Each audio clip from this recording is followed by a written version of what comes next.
We are full into April now, so the clock is ticking to file your taxes on time. If you are a last-minute filer, you need to be aware of the costly mistakes to avoid. Our local financial expert, Mark Triplett from Triplett Westendorf Financial Group, is here to share some money-saving tips for those who still need to file. Coming under the wire here, what are some of the tax changes we need to be aware of? Good morning, Sam. So big change for this year over last year is just increased standard deduction.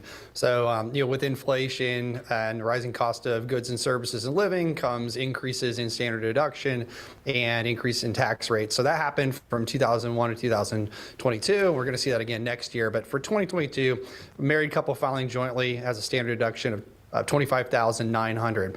We're also seeing some of those pandemic-related tax breaks kind of fall away, like charitable giving and child tax credit that ended last year. So there's things of that nature to be aware of. Yeah, and what should we do if we can't make the filing deadline? Because then you can run into that space where no accountant is available to help you out in a pinch. What do you do then? Yeah, my goodness, tax deadline is actually April 18th this year. That's a week from today. So if you're unable to get your taxes filed by that time, you could potentially file it for an extension. That would prevent you from having a penalty for late filing.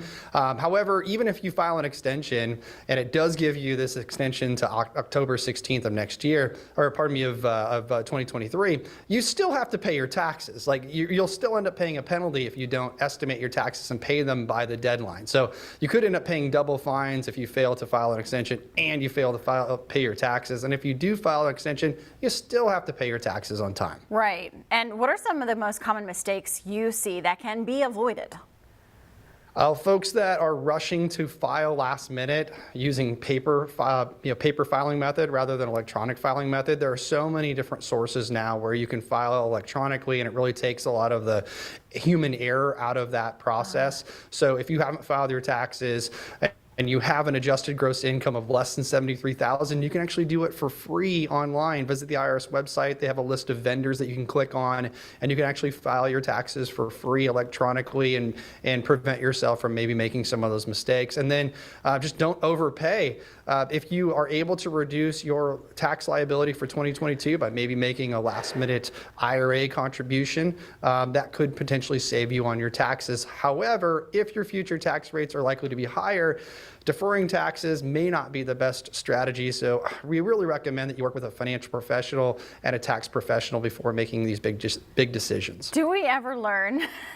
It's like, I feel like we all, at least a few of us, enough of us, find ourselves in the same situation year after year. How can we set ourselves up for success in future tax seasons? Well, realize that tax planning is a year-round event, not just one time per year. If you find yourself owing taxes this year, you might want to consider increasing your withholding. And if you're finding yourself getting a big refund, you might want to actually decrease your withholding so that you're not giving the government a tax-free loan. And that could be done by filing a W-4 with your employer.